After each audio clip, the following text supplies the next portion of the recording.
بسم اللہ الرحمن الرحیم۔ اسلامک انفارمیشن چینل کے سب بہن بھائیوں کا السلام علیکم ورحمۃ اللہ وبرکاتہ۔ قرآن کریم کے 30 پاروں کا مختصر خلاصہ۔ آج اس سلسلے میں پارہ نمبر 23 کا خلاصہ پیش کیا جا رہا ہے۔ پارہ نمبر 23 میں حبیب نجار کے قصے کا ذکر، اللہ کی قدرت کے دلائل، مشرک اور موحد کی مثال کے علاوہ کچھ اور موضوعات پر بات کی گئی ہے۔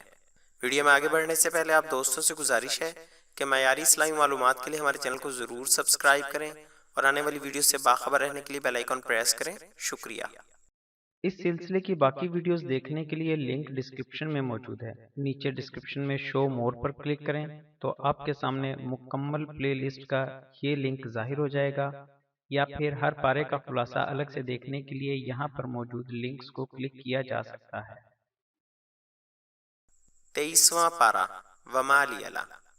اس پارے میں 4 حصے ہیں: سورہ یاسین بقیہ حصہ، سورہ صافات مکمل، سورہ صاد مکمل، سورہ زمر کا ابتدائی حصہ۔ سورہ یاسین کے بقیہ حصے میں 3 باتیں یہ ہیں۔ نمبر 1، حبیب نجار کے قصے کا ذکر۔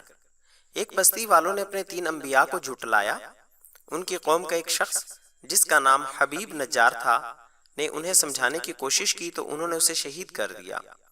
جنت میں جا کر بھی اس نے تمنا کی، کاش میری قوم کو معلوم ہو جائے کہ مجھے کیسی نعمتیں ملی ہیں۔ نمبر 2، اللہ کی قدرت کے دلائل۔ 1، مردہ زمین جسے بارش سے زندہ کر دیا جاتا ہے۔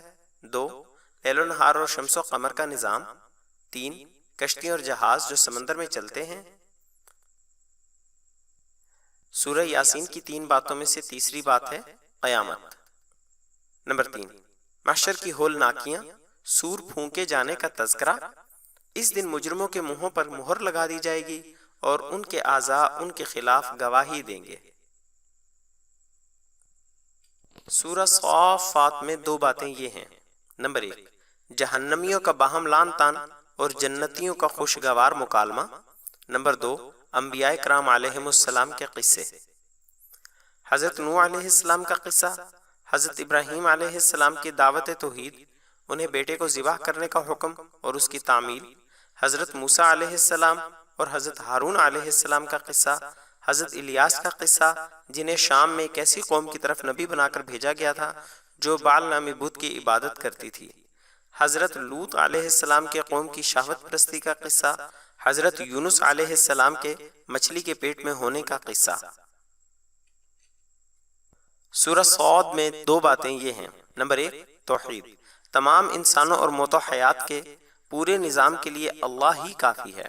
نمبر 2، رسالت، نبی کریم صلی اللہ علیہ وآلہ وسلم کو تسلی، قریش کی مذمت، تسلی کے طور پر حضرت داؤد علیہ السلام کے شکر کا قصہ اور حضرت ایوب علیہ السلام کے صبر کا قصہ اور دیگر انبیاء کرام کے قصے۔ سورہ زمر کے ابتدائی حصے میں 2 باتیں یہ ہیں۔ نمبر 1، قرآن کی عظمت۔ نمبر 2، توحید، اللہ تعالیٰ انسان کو ماں کے پیٹ میں 3 تاریکیوں میں پیدا فرماتا ہے۔ مشرک کی مثال اس غلام کی سی ہے جس کے کئی آقا ہوں، اور موحد کی مثال اس غلام کی سی ہے جس کا ایک ہی آقا ہو۔